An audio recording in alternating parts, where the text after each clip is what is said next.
This conference will now be recorded. Okay, good morning everyone, and apologies for the hassle this morning with the access code. I'm not sure what happened, but as I see, we were able to solve it, and now we are basically all on board. We are just missing 2 participants, but I hope they will join us as well during the course. So thank you very much everyone for attending. Thanks to Nathan and Mark to deliver the presentation to us this morning. Very appreciated.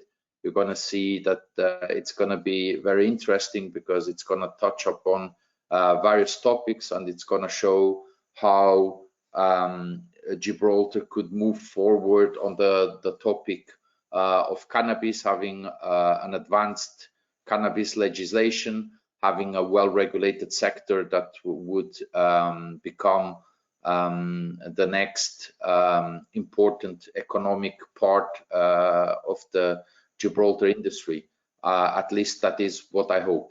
Okay, so looking forward to what Nathan and Mark have to say.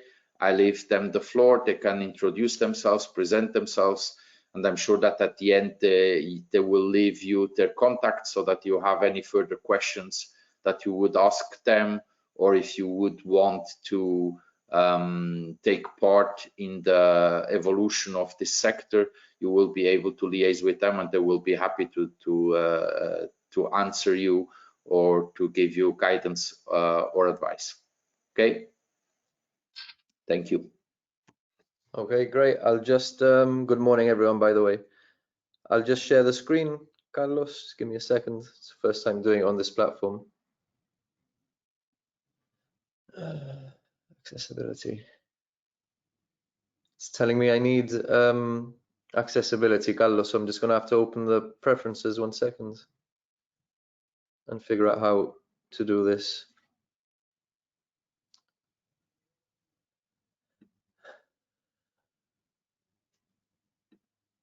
Do you know where exactly to go, Carlos? What is it exactly that is requesting you? When I just let me get out of here again to see. When I click on share screen, it says go to meeting needs to use accessibility features. Obviously, I open the system preferences, but I can actually see on the drop down list where I'm supposed to give access or ask for access. Well, you have access as the presenter, that I can see. Otherwise, let me just upload quickly the presentation. 1 sec. There are a couple of small details that I changed actually, so I'd prefer to do it from our end, if possible. Screen recording. Okay. No, wait. No, I can't see where to do it. Okay, just give me 1 sec.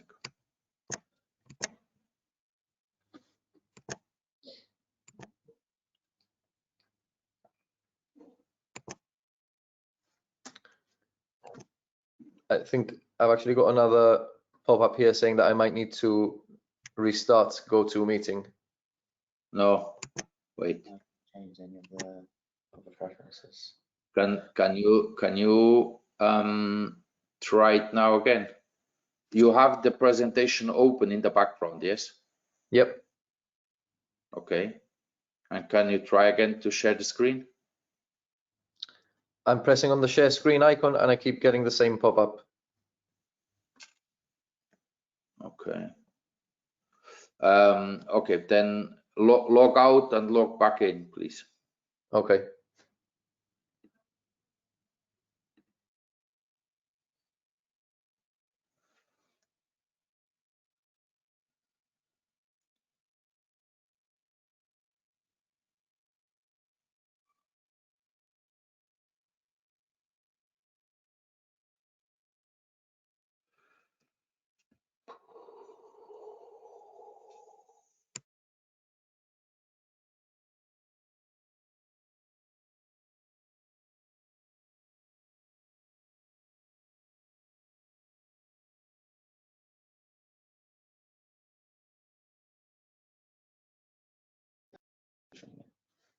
think you might have to give me permission again, Carlos. Yep, no problem.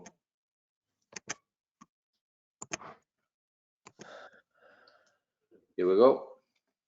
I'm unfortunately getting the same pop-up. Okay, can you send me that in that case to the email the latest presentation? Yep.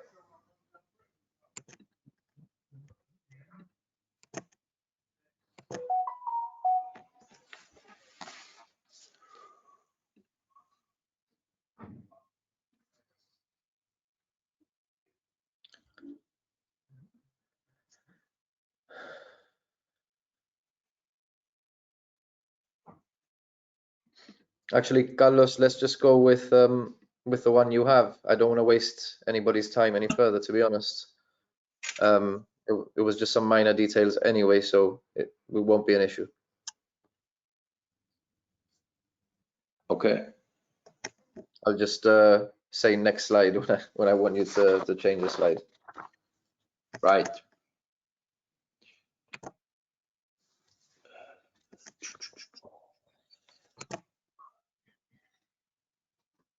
Bear in mind, Carlos, obviously that on some of the slides you'll have to prompt the next points yourself on that slide as I tell you, I guess. Okay. Get you.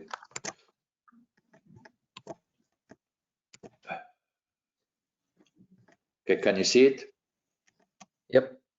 Wait, I need to go on presentation mode. You can just go on slideshow and play presentation.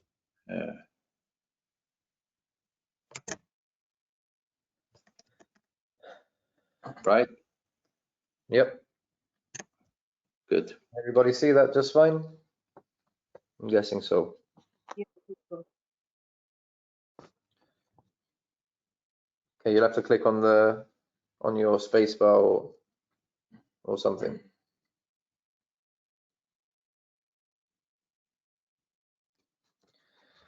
Yeah, okay, good morning everyone. Sorry for keeping you all waiting with these technical issues. I'm hoping that the presentation that Carlos has obviously is up to standard with the one that I have in terms of prompts. So anyway, this is the overview of topics that we're going to be talking about today. I'm not going to go through them one by one, but we will be talking about each of them in their own right, obviously. Even though there's going to be a Q&A at the end, I'd like to make this as interactive as possible. So either in between topics, or if at any point anyone has any specific question that they think they might forget or that they want to ask at that particular time, please go ahead. You can go on to the next slide, Carlos.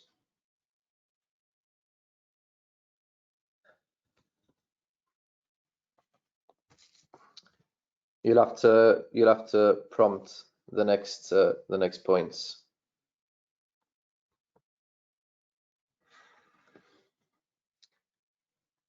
So we're going to try and answer 3 questions throughout the course of this presentation, namely who we are, why we're involved in the industry, and why we're here talking about this today. Next slide, please, Carlos.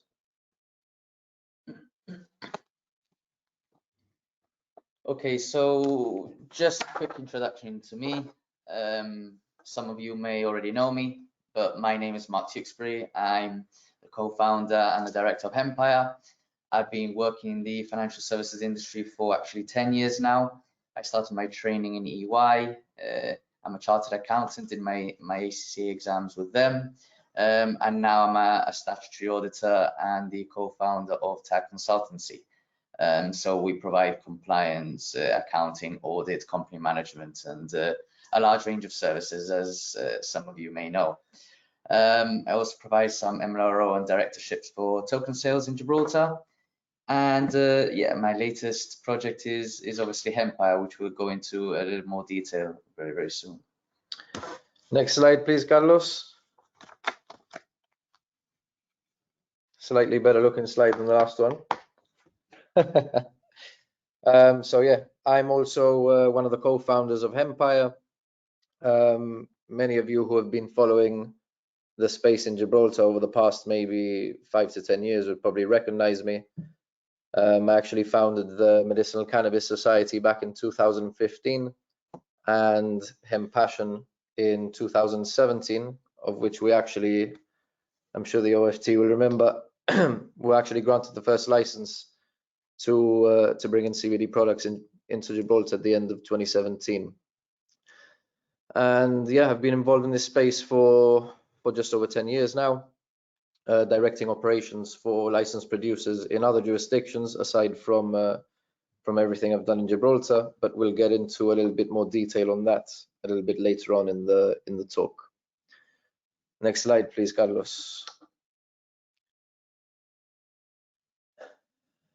So just before we actually get into the main body of the talk, just wanted to show you guys a couple of lovely pictures of me enjoying the Caribbean sun. So this time last year, I was actually out in St. Vincent, and it was around this time, actually beginning of April, that the volcano La Soufri exploded and completely decimated the island in ash. I mean, we were at the north of the island because there's a couple of the volcanoes in the north, and so there are a couple of different zones. The red zone being obviously the zone immediately around the volcano and being the most dangerous.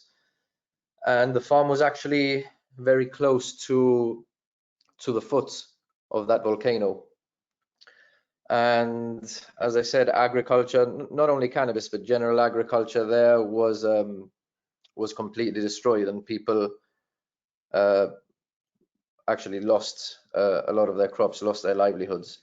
So during the time I was there, I actually got to meet plenty of interesting people. Most notably, the guy in this picture next to me called Ras Iver. Him and his cooperative actually founded the first Rastafarian church in St. Vincent, and they were actually looking to get into the legal cannabis industry, obviously, because as you can appreciate, in many places around the world, especially in places which are more prone to poverty and experience more poverty, there are a lot of people obviously in the illicit markets. And now that laws are changing, and they have changed over there in the Caribbean over the past couple of years, they're obviously trying to make the transition into the legal market. So yeah, the photos that you see in front of you are of a day before the volcano erupted, obviously, where he actually invited me to his farm. And I mean, this guy I had a completely different picture of what Rastas were actually about, obviously, what you see on television. But I mean, this guy was vegan, lived off the land completely, didn't eat any meat, had never drank bottled water because there's an abundance of freshwater springs in St. Vincent. And his general knowledge on cannabis was actually, I mean, far exceeded my own, to be honest with you, in terms of cultivation. And when I was there with him, he said something that really had an impact on me, because I had never heard it articulated so simply, but yet so powerfully. And for all intents and purposes, this is a guy who is at the bottom of the cannabis financial supply chain. And this is what he said to me, if you can prompt the quote, Carlos. He said, "It's okay to make money, but you got to serve the people. Remember why you're here. The herb is medicine and everyone needs it." And yeah, I thought that was just so insightful, because really in my opinion, or in our opinion, it encapsulates what the industry should be about. It's okay to make money, and obviously, in our view, necessary from a business perspective. But at the end of the day, we need to remember that we're here doing something positive for society and for people. Our business is one that aims to help people and obviously to make money in the process. But we do believe that one complements the other. So that is essentially the ethos that we try and embody as a company. Can prompt the next slide, Carlos? Apologies for all these prompt the next slide quotes. So why are we involved? You're gonna have to prompt the points, Carlos. So moving on from what we just said, what we want to do as a company is obviously change the culture of medicine, specifically surrounding cannabis. As I'm sure many of you will know, cannabis was used in medication well before the past 80 years, where it's actually obviously been illegal. It used to be, I mean, it even used to be added to children's cough syrups. So that's what we want to do. We want to bring cannabis back into the mainstream and essentially let people take charge of their health and have more options to actually take care of themselves with. We're here to provide direction and guidance as a company, obviously, aside from our ethos of wanting people to take charge of their health and wanting to help them. We obviously provide operational consulting services ranging from cultivation to extraction, product development, and essentially everything in between. And the main point of that is, with the experience that we bring to the table, we're here to help you de-risk your investment should you choose to actually take part in any area of the industry. Next slide, please, Carlos.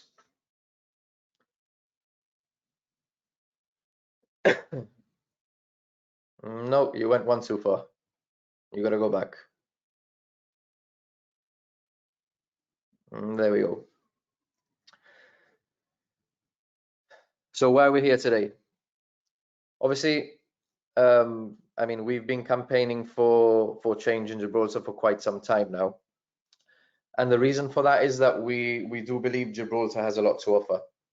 So much like was done with the DLT space, the most obvious avenue for Gibraltar is to actually become a hub for services, especially perhaps those that will be involved on the blockchain. We'll speak a little bit more about blockchain later on as well. But essentially, I mean, Malta has done something similar to this, because obviously there's not a lot of physical space for large-scale cultivation as there is in other places around the world. For example, as I was speaking about before, St. Vincent, which is a huge country in terms of cultivation footprints. Gibraltar, obviously being a very small territory, would be very hard for us to compete in that area. So that is our view. Products and services, probably the way for Gibraltar to go. And we could see medicinal legalization happening soon. When that does happen, we'll likely see an influx of companies looking to set up here, much like we did in at the end of 2017, beginning of 2018, when we saw quite a few CBD companies actually moving to Gibraltar. And so as a company, what we're trying to do before legalization actually takes place is position ourselves to be the first choice for operational consulting services. Next slide, Carlos. I feel so robotic saying next slide, Carlos. Don't worry. Okay, so what is cannabis? You can prompt the next couple of points. Yeah, so no, you have to go back.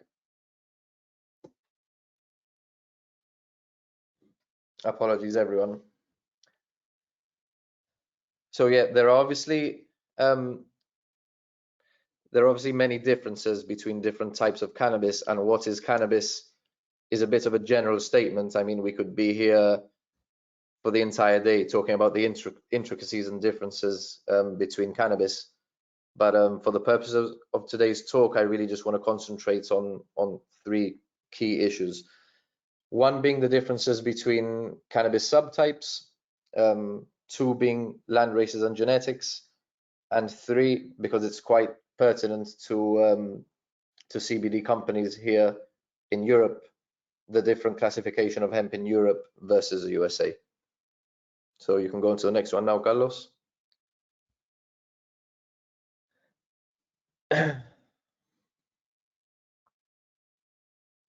You have to prompt the point.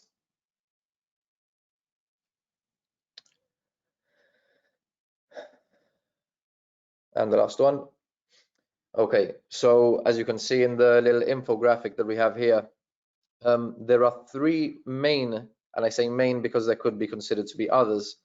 There are three main subtypes, subspecies, call it whatever you want to call it, really. Sorry, 1 second, we're having technical issues. Okay, I think Mark has sorted out his technical issues.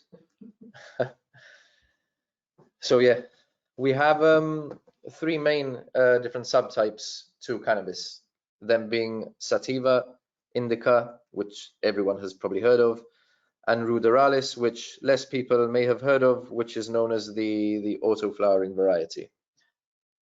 So in terms of stature, you can see obviously the sativa one is fairly large with spacious branching. Its flowers are typically slightly more arid than the indica, which is a shorter, bushier plant, and the ruderalis in its truest form is the smallest plant of them all. Now, this is obviously just stature. In terms of flowering time, because, excuse my cough, the allergies are getting to me today. In terms of flowering time, I mean, seeing as you find true sativas mostly along equatorial latitudes, they tend to take a little longer flowering, anywhere from 9 to 12 weeks, sometimes a little over that, purely because the environment in which their genetics are used to being cultivated actually allow for them to grow longer. So again, I don't know how many of you have been at a tropical or equatorial latitude for any good amount of time, but I'm assuming that some of you will have gone on holiday. So you'll notice that really the differences in weather and climate there, aside from obviously the monsoon and the odd tornado here and there, in terms of temperature is not drastically different, and in terms of day length either. Just to give you an example, where I was at St. Vincent is actually just 13 degrees north of the equator, and the difference in daylight there from the summer to the winter solstice, so from the longest to the shortest day of the year, was actually only about 35 minutes. And I mean, no matter what time of year you go there, in terms of temperature, it feels the same. So this is why sativas actually have, in that sense, an advantage, because they are able to actually grow for longer and push out their flowers for a longer amount of time.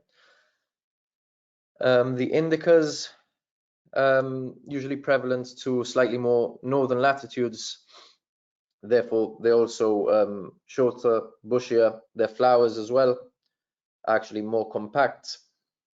And in terms of their total flowering time, again, because for example, in Europe and even further north, it actually does get relatively cold come September, October, and along with the rains, it can sometimes pose problems to these plants, which is why genetically most of them are actually predisposed to flowering earlier than the sativas, again around 8 weeks, to actually try and prevent them from being damaged from the oncoming winter.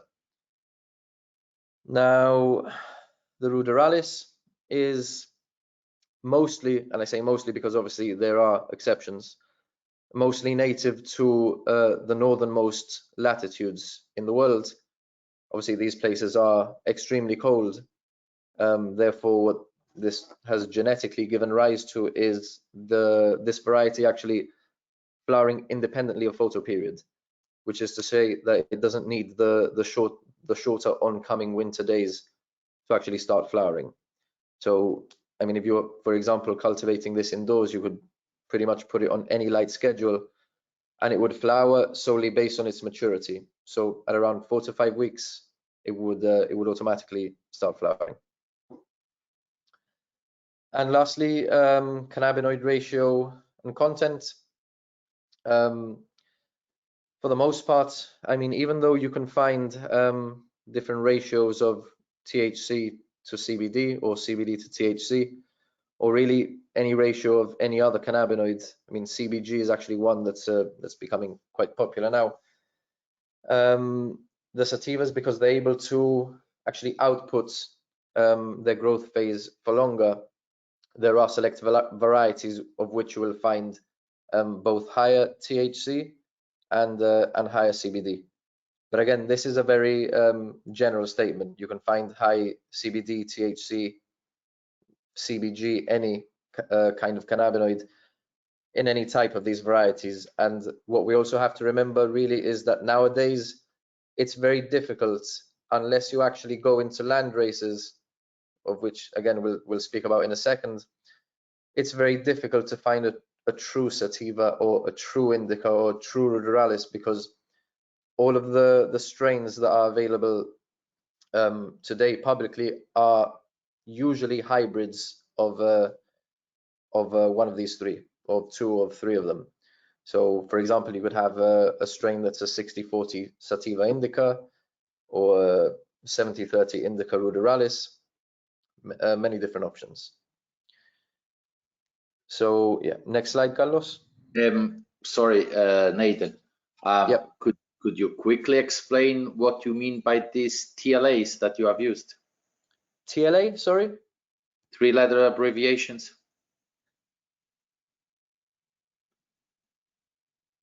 Do you mean CBD and THC? Yes. Yes. Yeah, sorry. So CBD is cannabidiol. THC is tetrahydrocannabidiol. They're the two most active compounds in cannabis and in hemp, but we'll get into that a little bit later. Most of you will have probably heard of CBD from all of the CBD products that are available in Gib. I mean, there must be 10 or 15 different brands in Gibraltar, and I think I'm probably not being generous enough, because you can go into any pharmacy or any shop in Gib, and most likely you're going to find some type of CBD product, usually a CBD oil.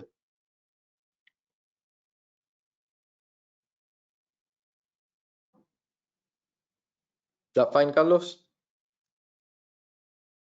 Yes, fine for me. Yeah. Okay.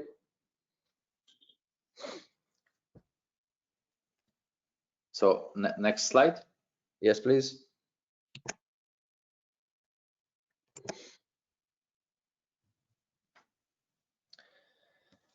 So as you can see, this is me in my element. This was actually also in St. Vincent. The farmer actually planted this, if I'm not mistaken, at the beginning of May, and this photo was taken at the end of August, so not even 4 months. And what I found so interesting about this was actually two things.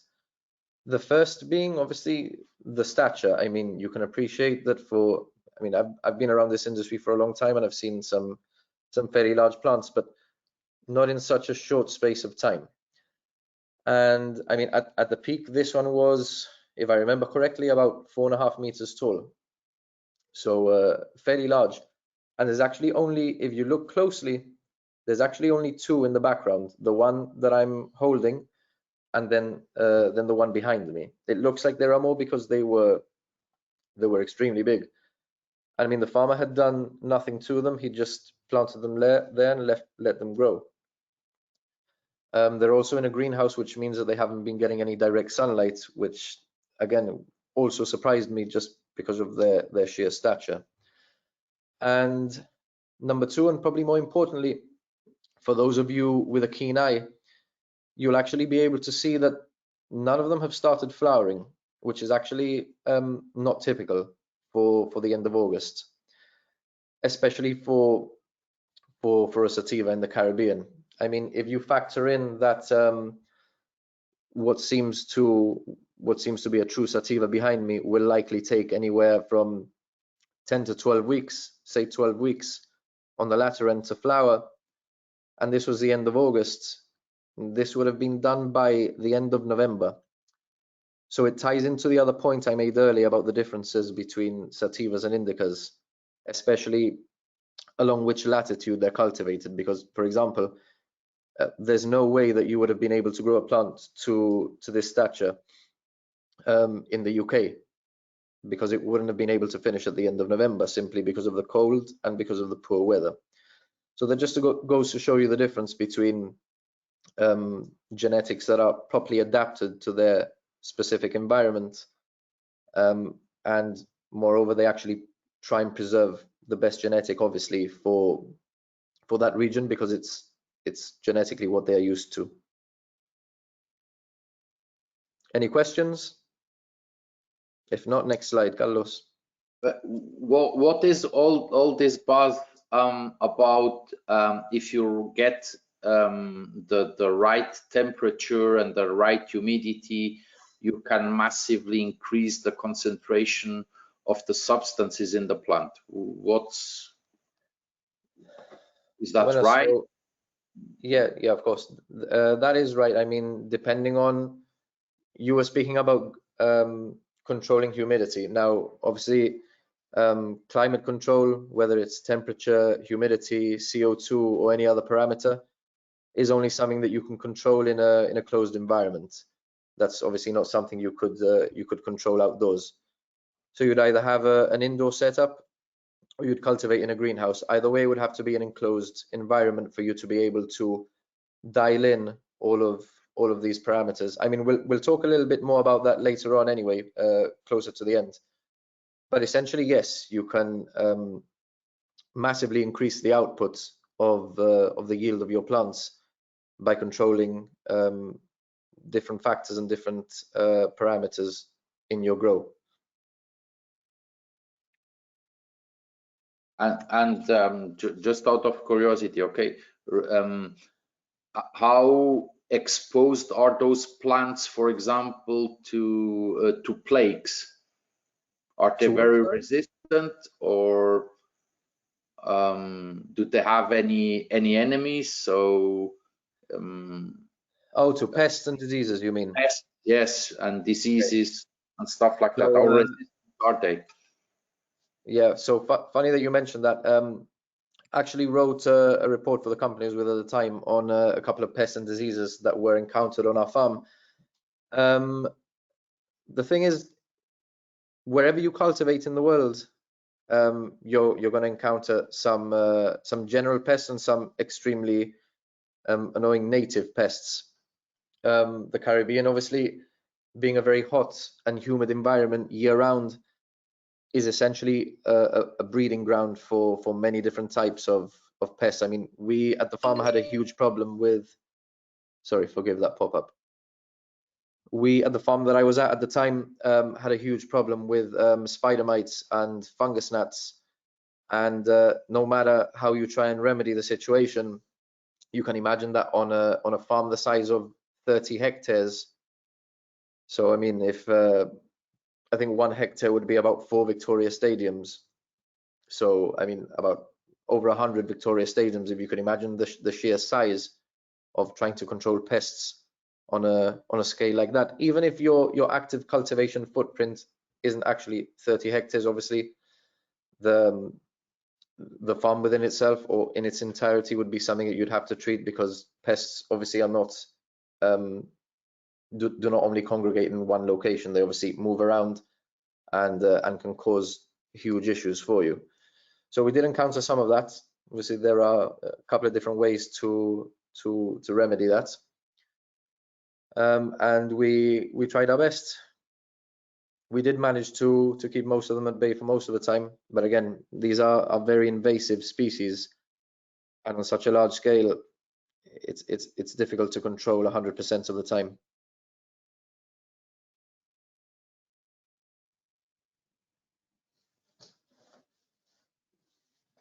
Okay, thanks.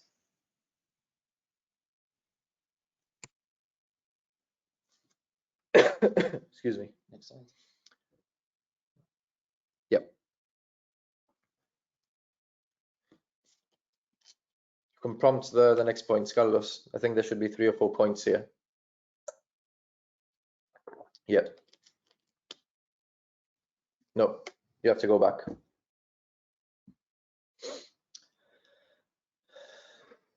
So hemp in the US versus hemp here in the EU. The main difference, as those of you, if any, who are involved in the CBD industry here in Europe or in the UK will know, is that farmers here in Europe actually have to conform to the EU Common Seed Catalogue. Now, what is that? That is a catalogue of specifically selected strains which farmers here, specifically hemp farmers, are allowed to cultivate. All of these strains are less than 0.2%, and they're reviewed and added and deleted on a yearly basis, if I remember correctly, if not bi-yearly. And essentially what this leads to is unfair competition between hemp farmers in Europe and hemp farmers in the US, because in the US they're not actually confined to any type of common seed catalog. The only parameter that they have to conform to in the US is that the hemp comes in at less than 0.3% THC. So what does that lead to? That leads to obviously an advantage for them in being able to cross and back cross different traditional cannabis genetics, for them to have a higher output in terms of both total CBD percentage and yield. Obviously those two combined leading to a major advantage for them, because what is traditional industrial hemp, which is actually a sub variety of cannabis sativa, is in terms of flower outputs very low, and in terms of CBD percentage, although there are some varieties that are a little bit higher in CBD, 5-6%. For the most part, most of them range between 2 and 4. So you can imagine that if on an industrial hemp isn't done by the plant as the cannabis-based US hemp is. If I'm not explaining this correctly, please do prompt me. But I mean, if you were to compare them on a plant by plant, side by side basis, if you had a US plant that was yielding, for argument's sake, 100 grams of 20% CBD versus a European hemp strain that was yielding 2 or 3 or 4 grams of 2% CBD, you can see how that would be an extremely unfair advantage. And on the last point, will this become irrelevant once Europe legalizes cannabis? I think it will, because again, for the same reason that it's currently unfair for the US, for the EU farmers versus the US farmers. Once the European cannabis market actually opens up entirely, there will be, at least for the producers who are growing hemp specifically for CBD, there will be no point of them growing industrial hemp anymore. What they will do is bringing traditional cannabis strains that are higher yielding and higher in CBD, obviously being more profitable and cost effective for them. Any questions, Carlos, or anyone else? If not, we can go on to the next slide.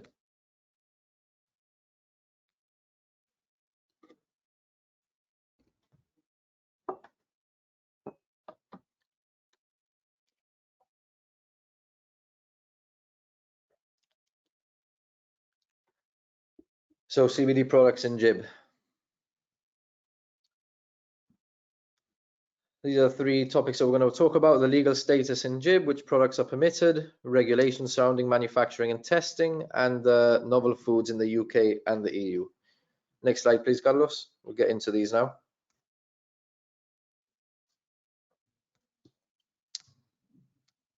Don't prompt the next points until I tell you, please. So as I mentioned earlier, this is actually a copy of the legislation that was passed on the 12th of December 2017, and if I remember correctly, the company that I was with at the time, the guys at the OFT might remember, I can't remember, it was the 14th or 15th of December that we were actually finally granted the license. So if you read this legislation, obviously, I mean, let's just be straight. This piece of legislation at the time when it came out was a huge and very positive step for Gibraltar, because obviously it gave credence to people being allowed to sell CBD products. But if you actually read it, there's an issue which actually raised at the time with a couple of different people that I'm not going to get into now. But it does say at the bottom, hemp products being, for the purposes of these regulations, products derived or extracted from a variety of the plants of genus cannabis. Now, when I read that, obviously none of us here are strangers to the fact that for many years Gibraltar has had a quote problem with the smuggling of cannabis, which to me has obviously a very easy fix, which we'll get into later, but nonetheless has obviously a problem with the smuggling of cannabis.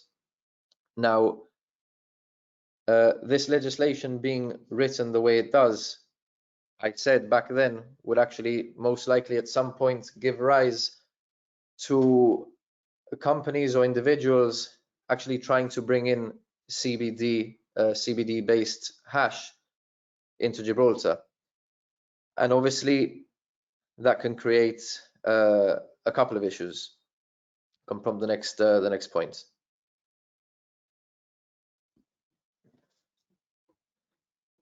And the next one. And the next one. So the inadequate legal foresight, obviously, that I'm referring to is the fact that we should have known that at some point, and I mean this has already happened, and I'm sure more than one of you here is perhaps aware of which companies I'm talking about. But essentially, if you're allowing CBD based hash to be sold in Gibraltar, there's obviously a lot of potential time and money here to be wasted by police, because if I go into a shop and I buy a 5 gram piece of CBD hash, and then I go to my dealer and buy a 5 gram piece of standard THC hash, if I'm stopped by the police, how are the police going to be able to tell which is which unless they actually spend a significant amount of money testing every single person who makes this claim? Now, obviously, I'm not outright saying that this is going to happen, but you can see where the problem would arise if people start catching on to this and start saying, no, this is CBD hash, this is CBD hash, this is CBD hash. So it's just something to be aware of, and it's perhaps something that should have been taken into account when the legislation was passed, and if not when it was passed, perhaps since then. I mean, it has been over 4 years, so there was more than enough time and there was more than enough warning about this. Next point, please, Carlos. And the next one.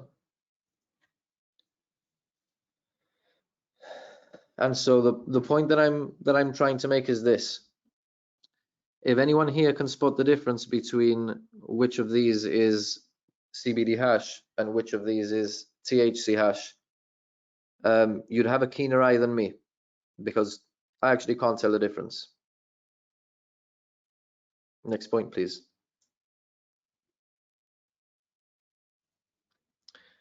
And the next one. So there are 3 ways in which we could combat this. Option A is, obviously, we introduce mandatory testing for all CBD products, and by introduce mandatory testing, I don't mean that when we import CBD, which many of you may have, that we have to provide customs with a lab report, which half of the time they don't even know. And again, this is obviously nothing against customs. What is needed here is more education, but of which half of the time they don't actually even know what they're looking for. And there are basically no requirements. I could give a lab test that was 3, 6, 12 months old, and it would make absolutely no difference to to the product that I was importing. Similarly, I could use the same lab test for any number of products that I was importing. And I mean, over the past couple of years, we've actually tested this theory to see if it's the case, and every single time it is. So what we think is needed is more specific and insightful education and legislation in order to probably regulate how CBD products are obviously imported into Gibraltar. Next point.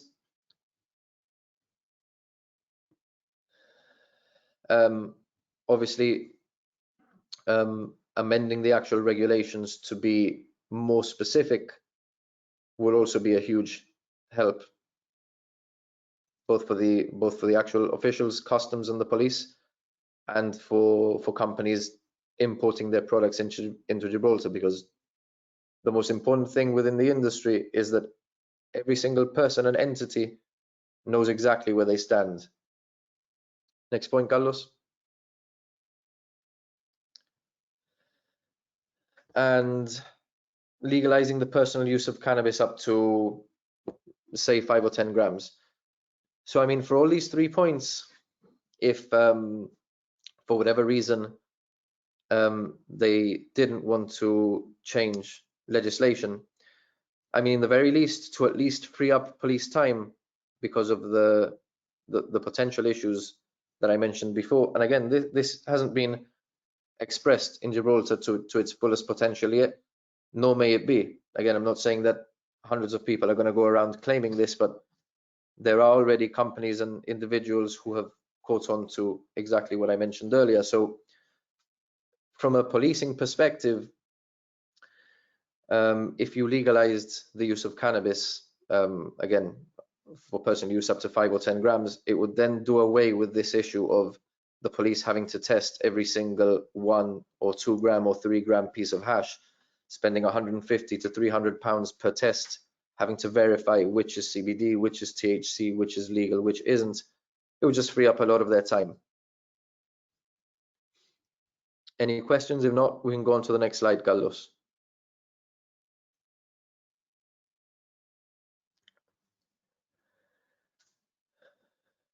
Next points.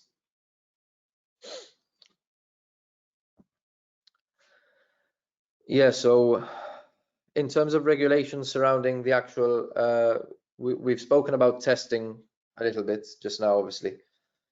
But in terms of regulations surrounding the manufacturing of CBD products, there are none specifically for CBD in terms of how to mix your extracts, what percentages you can actually mix them at, what products you can and can't make, how you can make these products.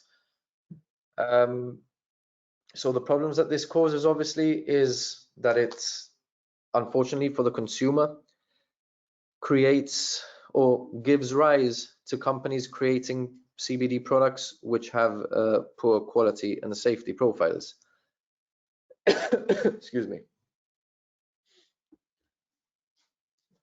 Poor quality and safety profiles.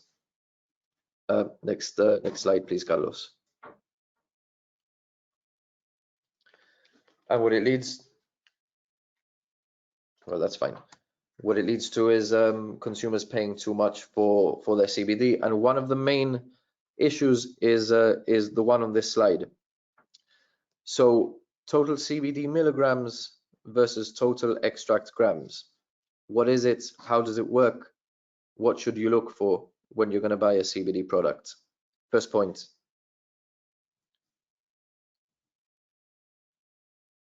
First point, Carlos. So even though it sounds obvious, when you buy a CBD product, you need to look for total CBD.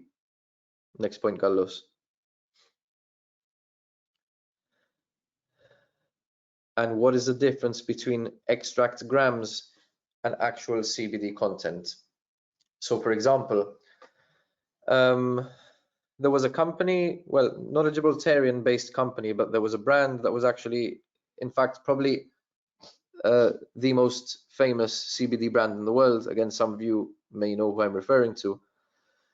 who actually used to do what I call the total extract versus total CBD milligrams trick. So if you can imagine that you have two different extracts. You have one extract which comes in at, say, a CO2 paste, which comes in at 30%. Then you have a distillate, which comes in at 90.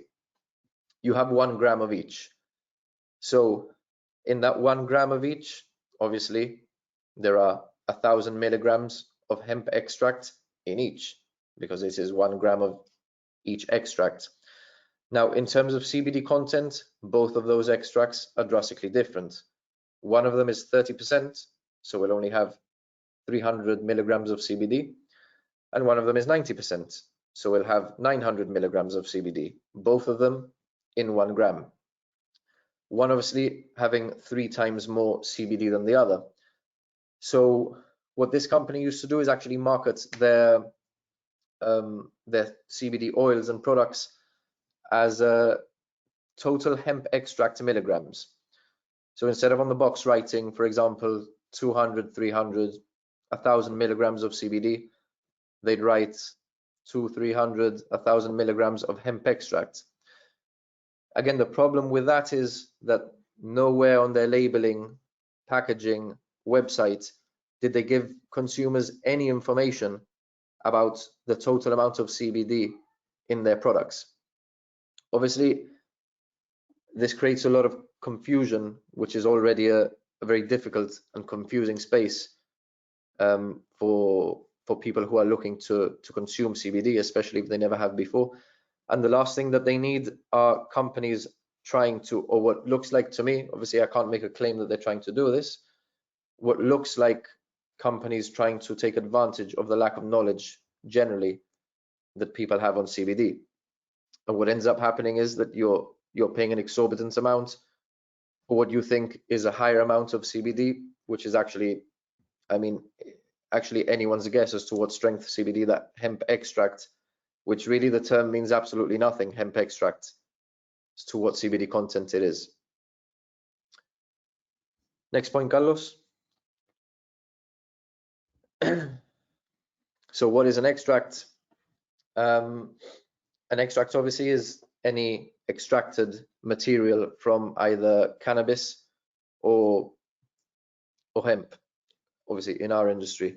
There are many different types of extracts. There can be CO2 extracts, pastes. You could then move on to distillates. There are isolates. All in all, again, many different ways to extract, many different types of solvents that you can use to extract, and many different types of ways to actually refine and distill those extracts into what will eventually be used for your final product, along with whatever other carrier oil you use if you're doing CBD oils, or any other ingredients that you use if you're doing topicals, etc., etc. Next point, Carlos.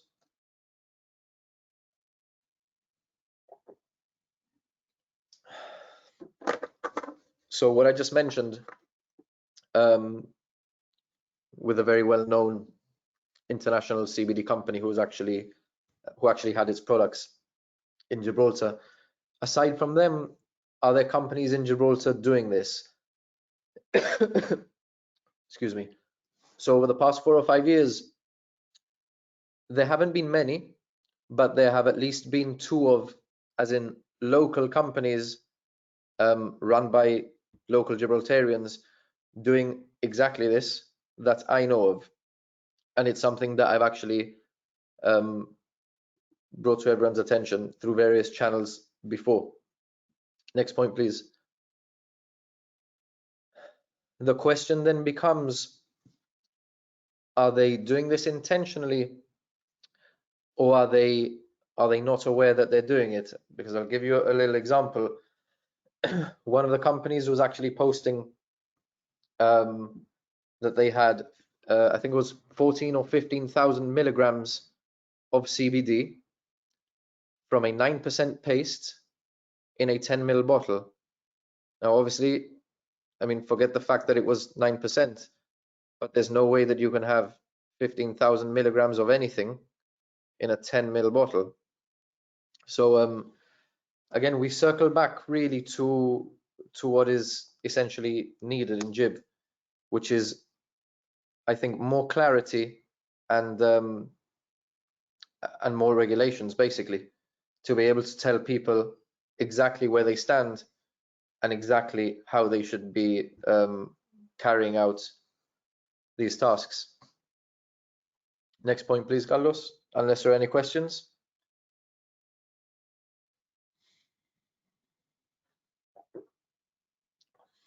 You can prompt all of the points here, Carlos. If not, it's going to be a bit tedious. I think there are a couple more at the bottom as well.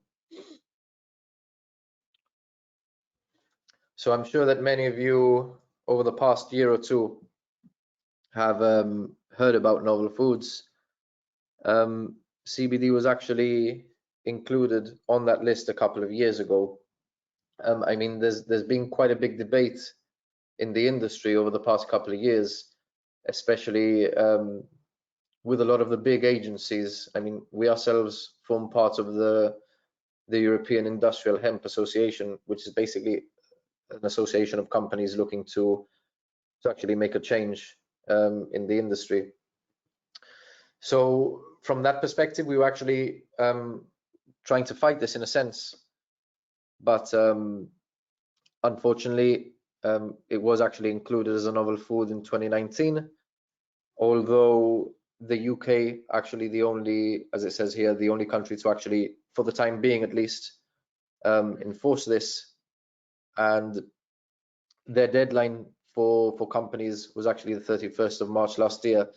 What that means is that you would have had to register your company as either manufacturing or selling products in the UK. Now, there have been entities that have actually submitted joint applications because the sum of money to actually get your products or products listed as novel foods were exorbitant. They were, in my opinion, too strict and went a little bit too far for the testing requirements really of simple cannabis-based or hemp-based CBD products.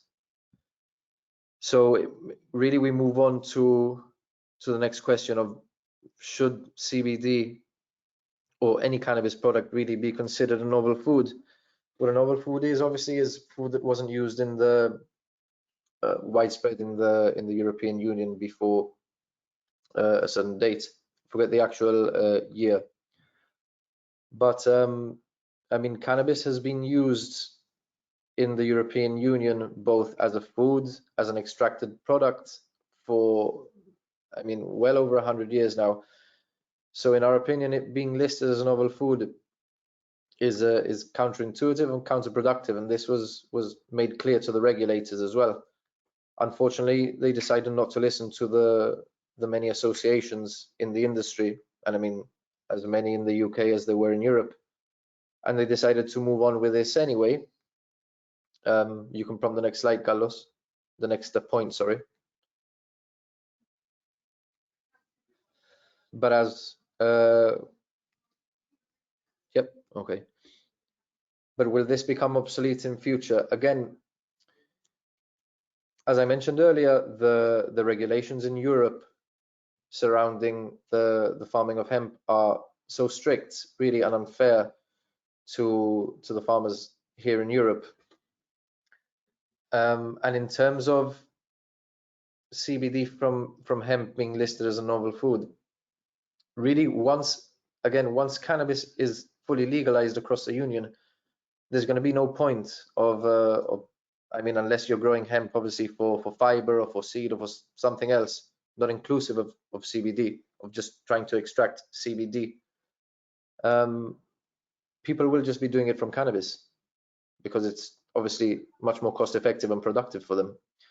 So in my opinion, it will either be delisted as a novel food, or it will just fade into irrelevance over the years once legalization actually takes a foothold here properly in Europe.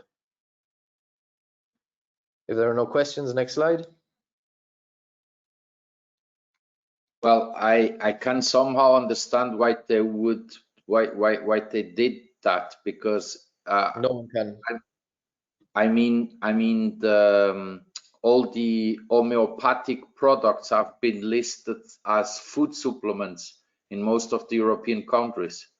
So I think that's why they're taking a similar approach, even though it's very silly. Yep, we think the same, to be honest. Yep.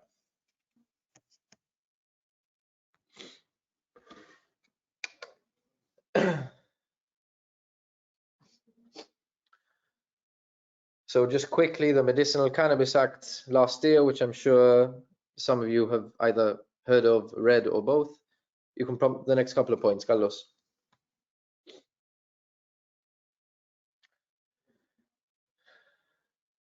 No, back. Yep. So yeah, as it says here, Parliament approved the Act last September. For whatever reason, it's if you actually look at the piece of legislation currently, it's not in force. The purpose of the Act, really, even though people thought that perhaps this Act was meant to regulate the industry in its entirety, I already had an inkling before it was actually published that it would just be a general guideline as to kind of how they are looking to pass further legislation in future to be able to regulate specific areas of the industry. So again, there's nothing in terms of the last question, is this legislation sufficient to regulate the industry? Well, no, but I, in fairness, don't think it's meant to be. If you actually read the legislation, it does make reference to future codes, and we'll get into what one of them could potentially be in a second. But essentially, these codes would be supplementary legislation to this Act. Next slide, Carlos.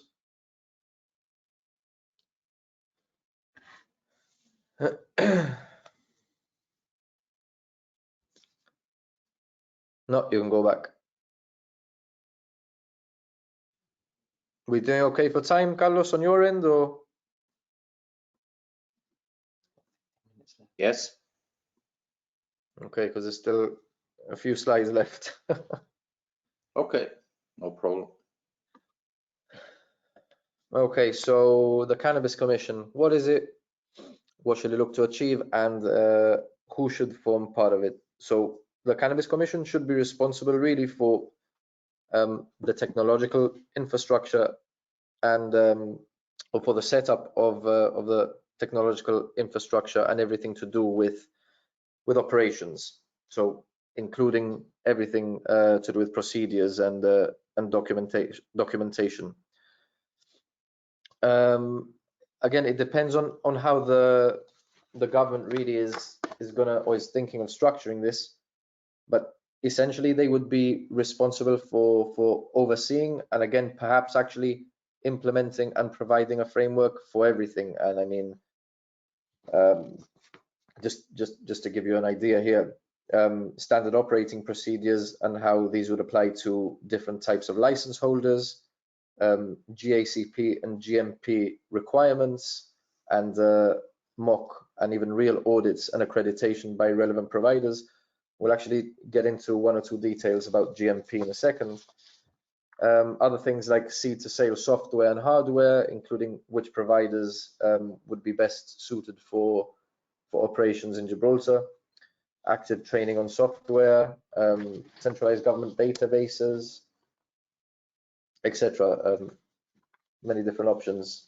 I mean, they'd also potentially be liaising with whoever the government's selected lawyers on this topic would be on the practical implications of any proposed future legislation, helping them perhaps draft or amend any future codes, as we mentioned earlier.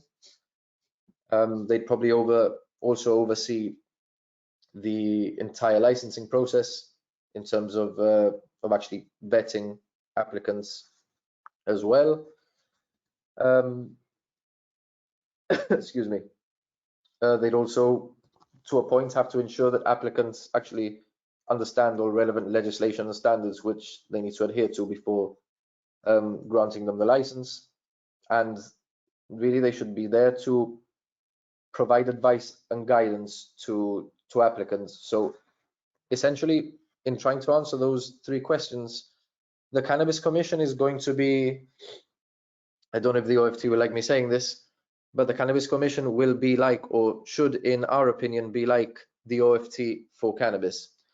Again, in other jurisdictions, especially the one that I was operating as when I was directing operations there for our licensed producer, that is essentially what the Cannabis Authority there, that was what their role was, essentially to oversee all aspects and all matters related to the industry.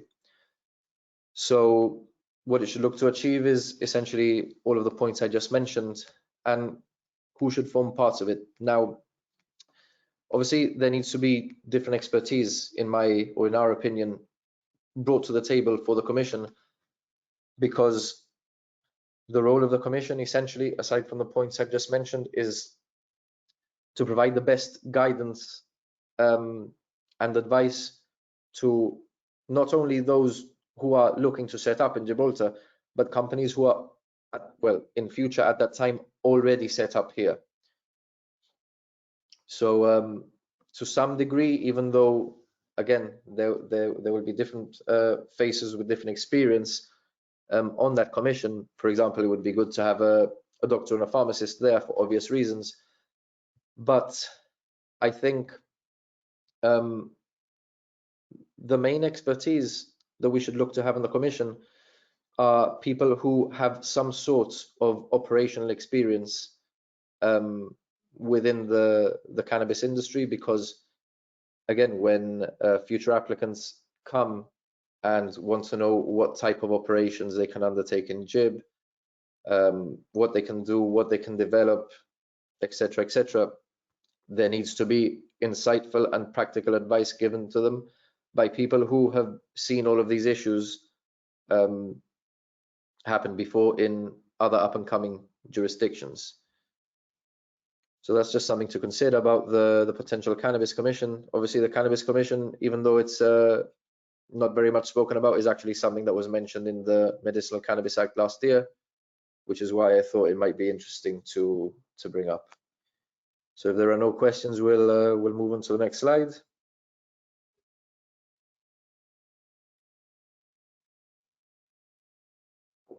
What's the time?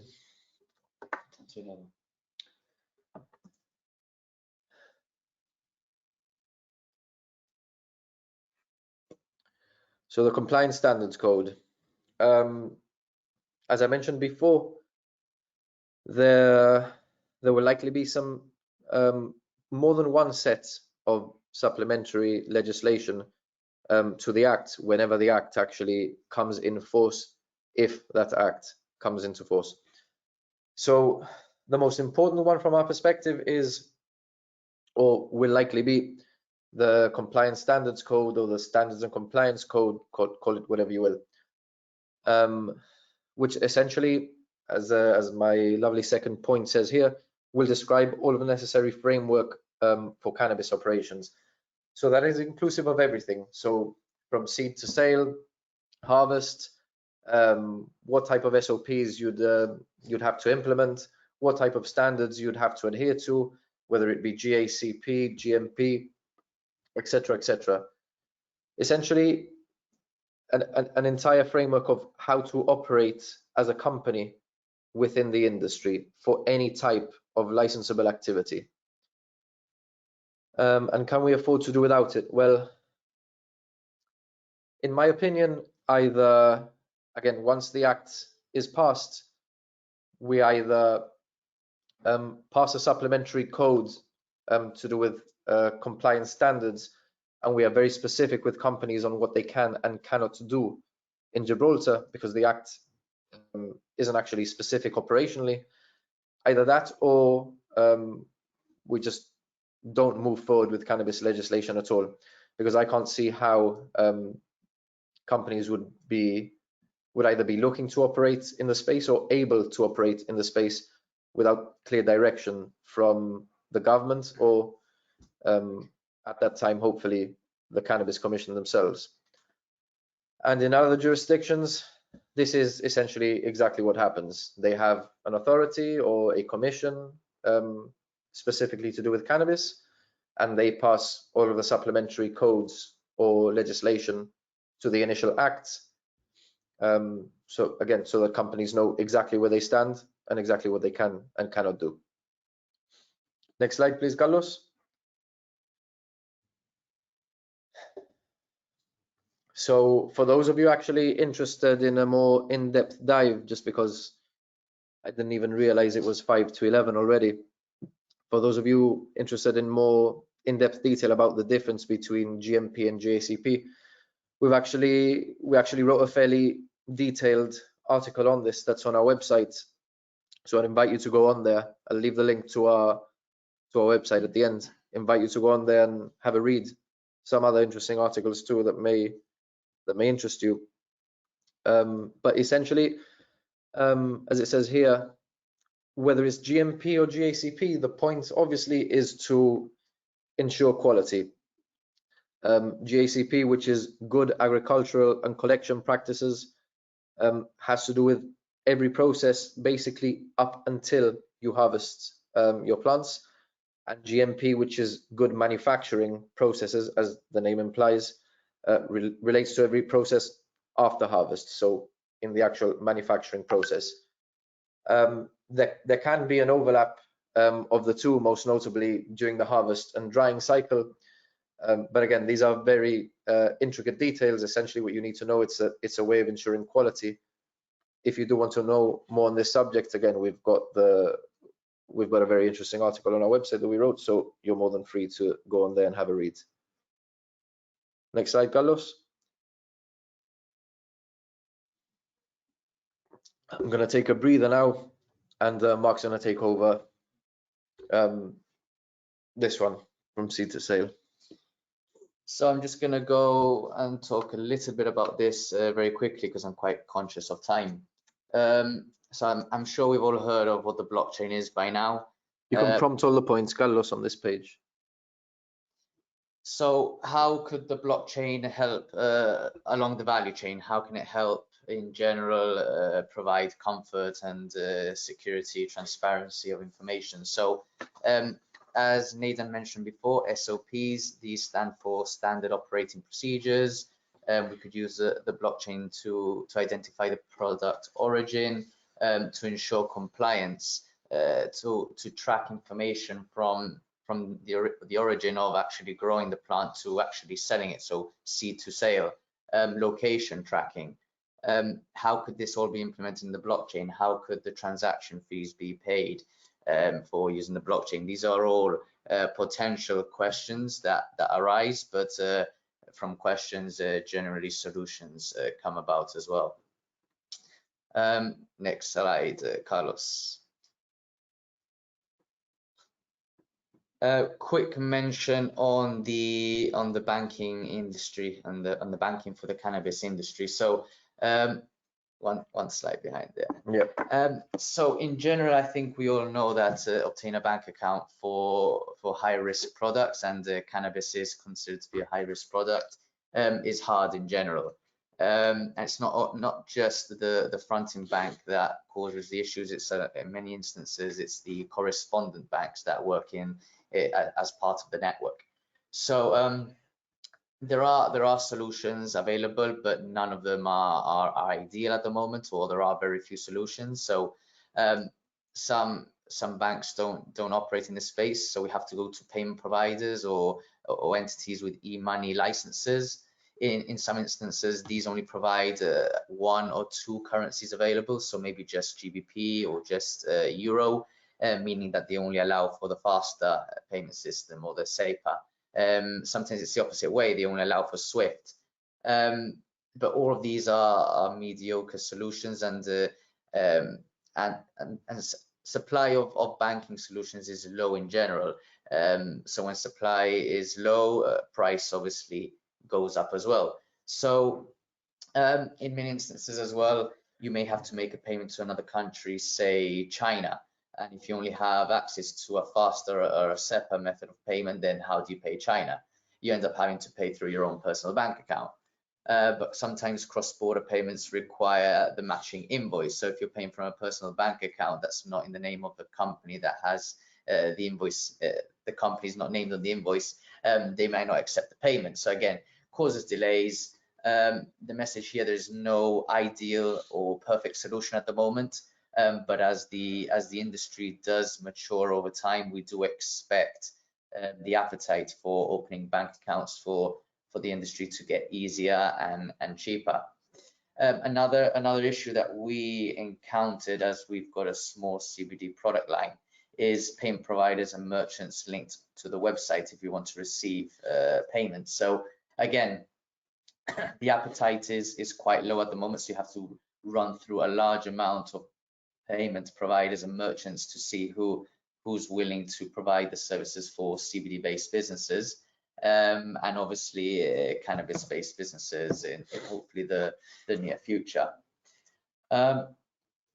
What other options could there be in the short term, maybe in the long term? We've also got crypto, so how could peer-to-peer transactions take care of or be in place of sending money through wire transfers or using bank accounts? So in the future, as crypto does mature, some people may prefer to make payments in crypto.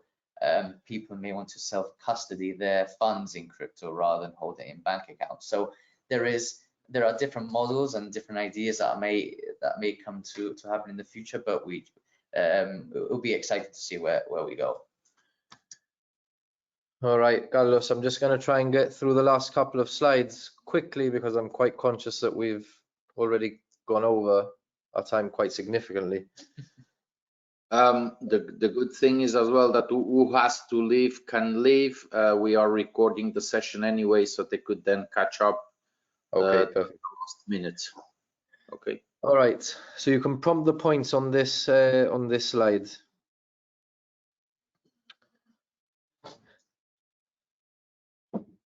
Yeah, so as you can see, yeah, go back. So as you can see, these are apparently, according to most people that I speak to, the 3 most popular places to grow in Gibraltar: the top of the rock, La Alameda, or inside the tunnels. Just to actually speak to that, I wasn't going to, but I think people probably would find it quite interesting. The one I hear the most, and I'm sure the one that people hear the most, is always, can we grow in the tunnels? Can we grow in the tunnels?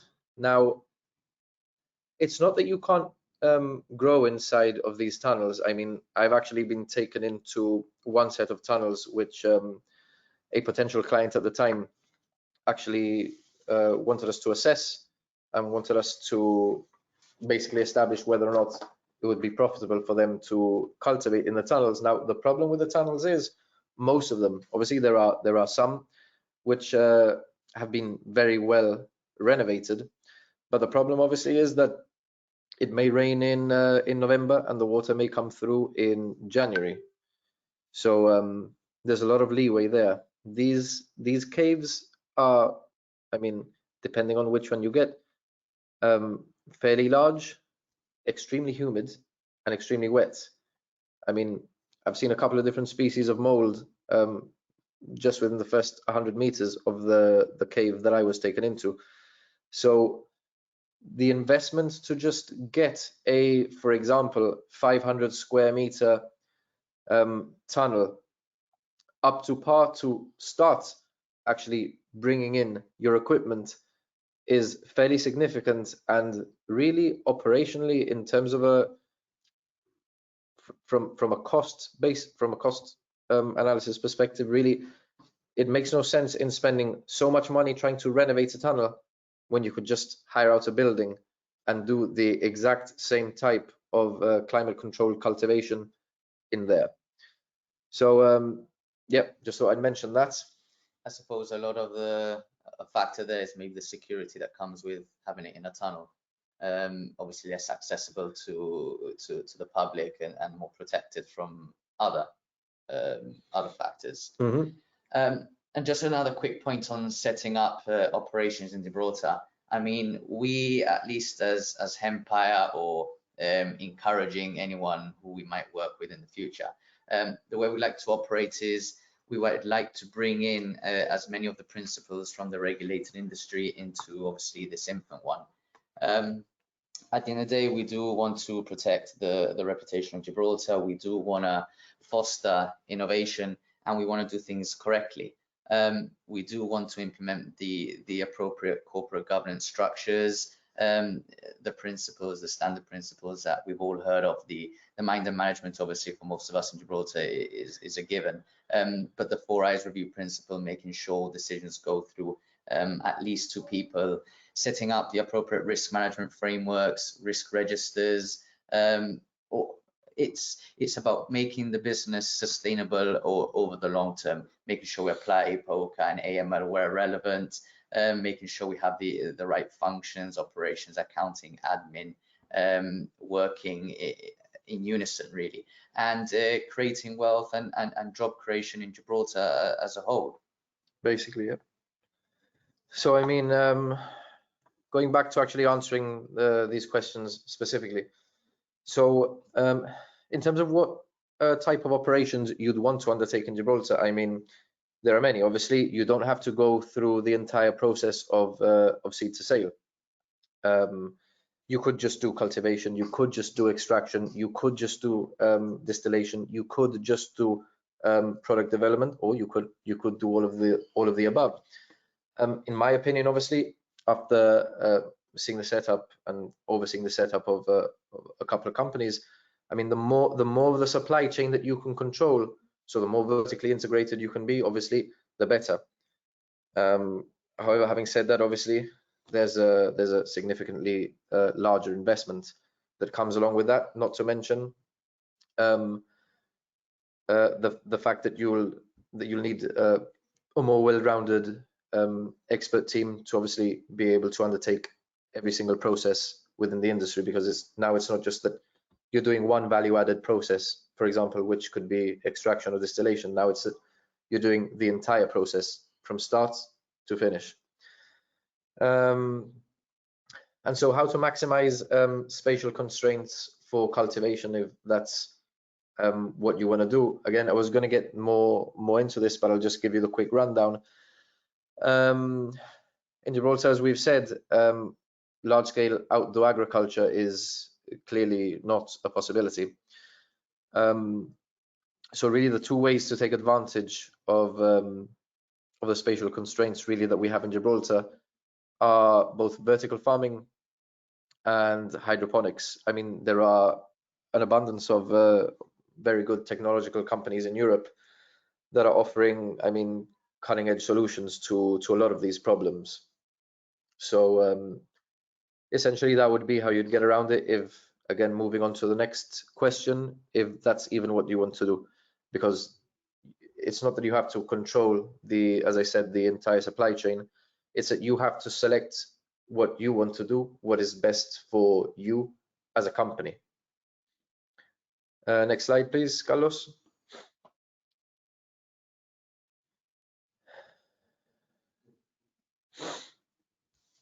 No, you can go back. So, I mean, as with any new industry, I mean, there are always you can always find bad actors, and cannabis is no different. As a general rule, you should probably avoid taking chances on inexperienced teams and founders, because it's very often the case that they underperform, and that's putting it politely. So if you are looking to, and this is specifically again related to startups, what you need to do is look carefully at the management and executive teams and identify those who have successful track records, because it's always the case that companies who are built for success, who have a successful track record in terms of their management team, will always attract successful talent. So, and similarly, you need to make sure that company executives, especially those in charge of a particular sector of their business can adequately answer complex questions which you have. And really, I can't emphasize this enough, because it's so often the case that we perhaps speak to these types of people and automatically assume that they know what they're talking about, because maybe they've picked up some technical jargon in the short time that they've somehow managed to maintain the position in a company, perhaps with minimal knowledge in the industry. And again, this happens quite a bit in cannabis. So honestly, if you're looking to make an investment, whenever you encounter these types of people, you need to quiz them to death, because again, people who legitimately know what they're talking about will have no issues about going in depth into a subject with you, whatever their particular subject at that company is. And again, if you're looking to make a significant investment into them, you should expect them to make a significant investment in time in answering whatever questions you may have. Where along the value chain should I invest? Supply chain. I think we've really already answered this question, so I'm not going to get into that again, just for the sake of time. And what type of returns can I expect? Again, without, I think maybe Mark will go into a little bit more detail about this, but really it depends on which opportunity arises and in which jurisdiction. I mean, as an example, when the time comes for Gibraltar to start accepting license acquisitions, and if at that time we as in Hempire are still interested in a license, we'll look to undertake the entire process here in Gibraltar, so from seed to sale, the entire process. Now again, that's not for everybody due to significant investment, expertise, or several other potential issues. But for our clients, it's something that we'd address for them on a case-by-case basis. So one size doesn't necessarily fit all. I think Mark maybe would actually like to talk about. Yeah, I mean, the return that you can expect for investment, again, it depends how much is done, what is done exactly. There are a number of assumptions, and a model should always be created prior to engaging in the actual activity to see how profitable it's going to be. That will drive the amount of investment that's going to be needed. And with just with like lots of businesses, it's not more money equals more investment is going to equal more money, and more money is going to close off all the holes or remove the issues. It's about getting the investment and using that money efficiently and wisely. We've modeled and we've done some research on what might sell. I mean, there's a difference between selling flour and selling distillate. The process to obtain flour and distillate is different. You'd have to assess how much flour, how much distillate you'd want to produce from given gram of content that comes from the raw extract from the plant. So let's say you have a 95% flour, 5% distillate ratio, only because you believe on the amount that's produced from the plant.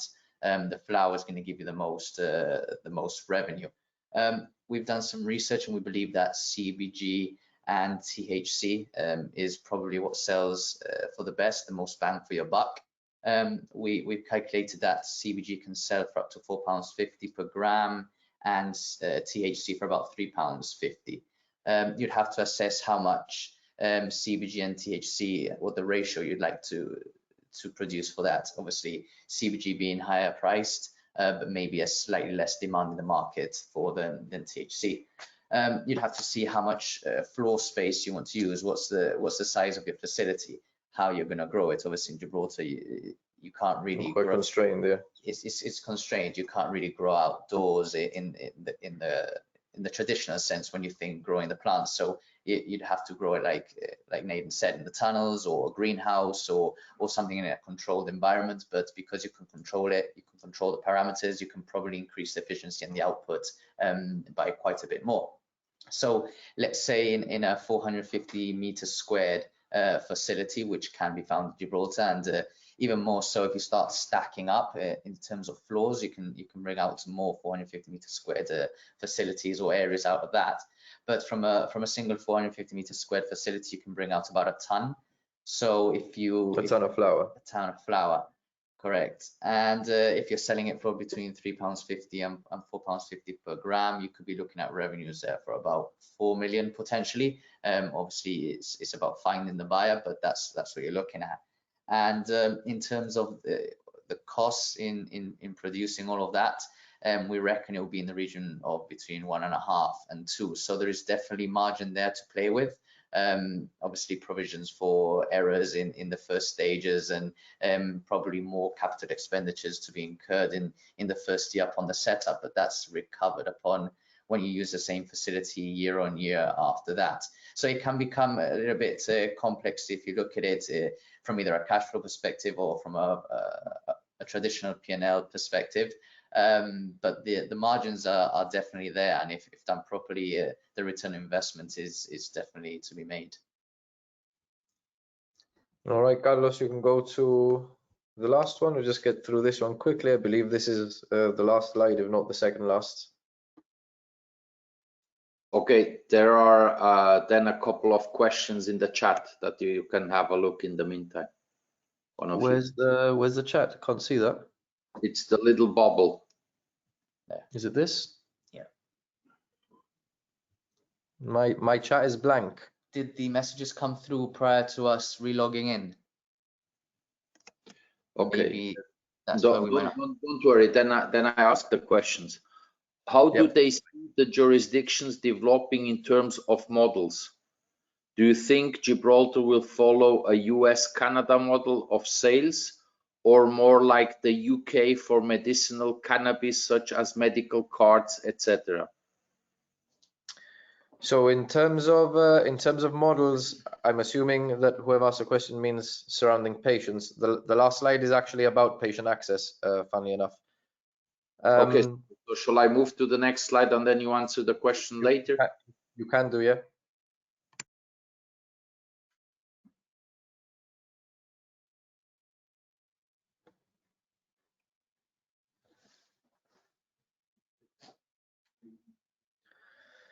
So patient access in GIB. I'm going to try and get through this one as quickly as possible, even though probably I would have liked this one to be the slide which we spoke about the most. But what is currently available in GIB? So in Gibraltar, there's a couple of pharmaceutical preparations of CBD to THC, most notably Sativex and a few others. But again, a very limited amount of products, and it's available to a very limited amount of people. Now, even though obviously it is good that we do at least have these products, what would be the benefit to patients from real access? Now, by real access, obviously we mean access to a wide range of cannabis-based medicines and products. So not just Sativex. Again, a range of flour, a range of distillate, a range of extracts, a range of differently prepared products. Much like, for example, the question maybe before alluded to, much like we have, or much like they have in the US, where obviously they require a medical card to be able to go and purchase this medication. Now, obviously, I'm very well aware of the abuse of the system in the US, where you can go to the doctor, tell him that your knee hurts and go and buy yourself 100 grams of cannabis. I'm not saying that obviously that is the way we need to do it in Gibraltar. I would actually be up for it being obviously very, very properly regulated, and for us to have more stringent rules when it comes to patient access. But the point is that if there are people who are actually suffering, of which we know many, obviously, because over the years many people have approached us who could legitimately do with cannabis.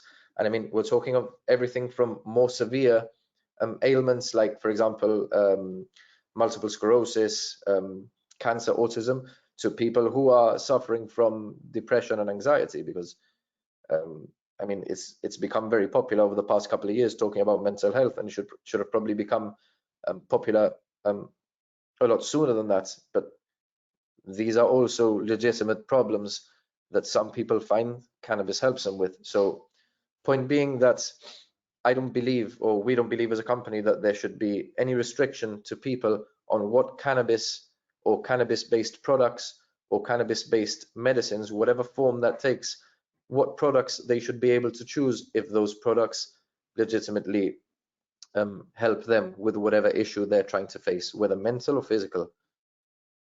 And in terms of a cost benefit for the government and the GHA, again, probably wanted to get a little bit more in depth on this one, but won't. I mean, just as one example, again, you can imagine that many people have come to us over the past couple of years. There's one patient in particular who suffers from MS, and the medication that he's taking is in excess of thousands of pounds a month, he told me, that he spends with the government. Not only that, but excuse me, not only that, but the physical care that they provide him in terms of the physio and the aftercare and all of this, I mean, at significant cost to the government. And he was telling me that when he this is just CBD, by the way. I know that this person also uses traditional cannabis illegally, as I'm sure many people here can appreciate, if they were suffering from such a condition.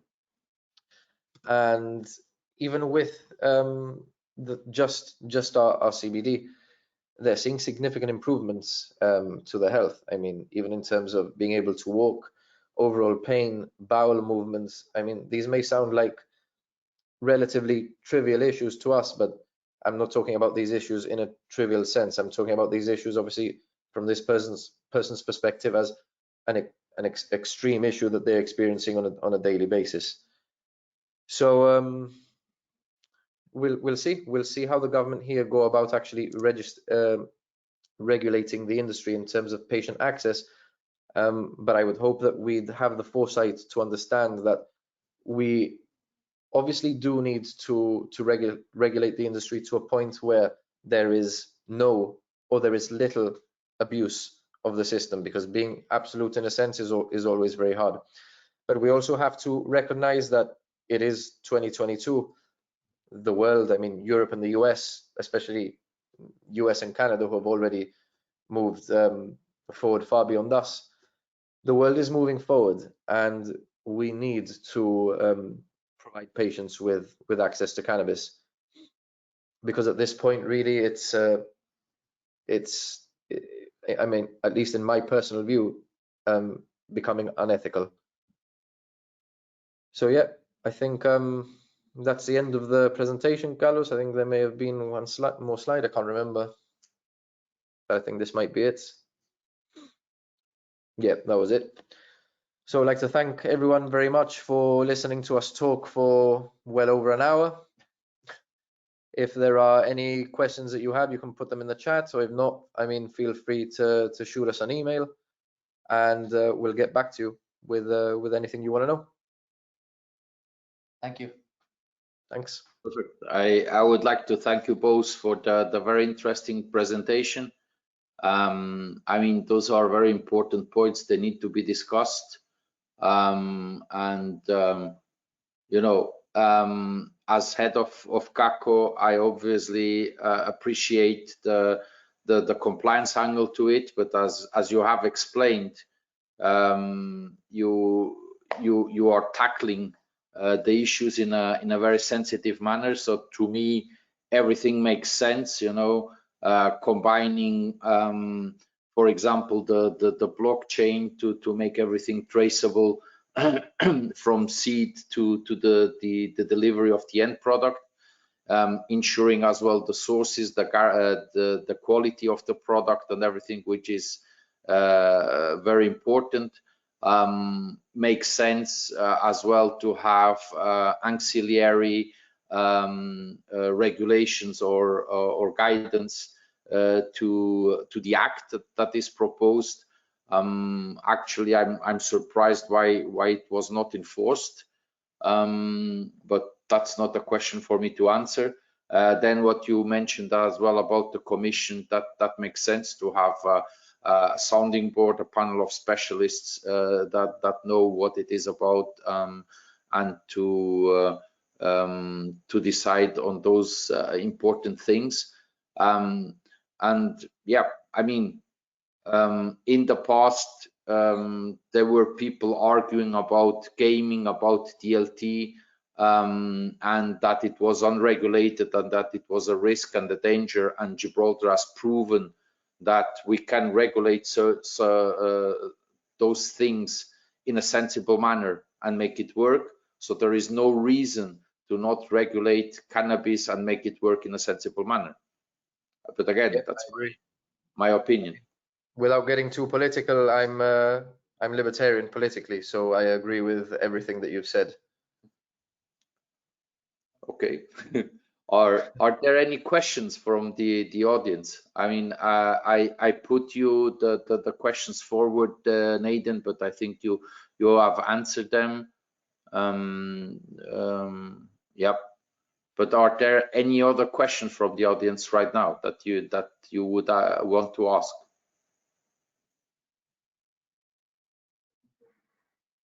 From me, you said, Carlos, sorry? No, from the audience in general. No, there don't appear to be any other questions. Okay, perfect. Once again, thank you very much to both of you and to the audience, and Thank you for I having hope us. you enjoyed it, and have a great day. I'm going to stop now the recording. Just Okay. one second. Thanks for organizing.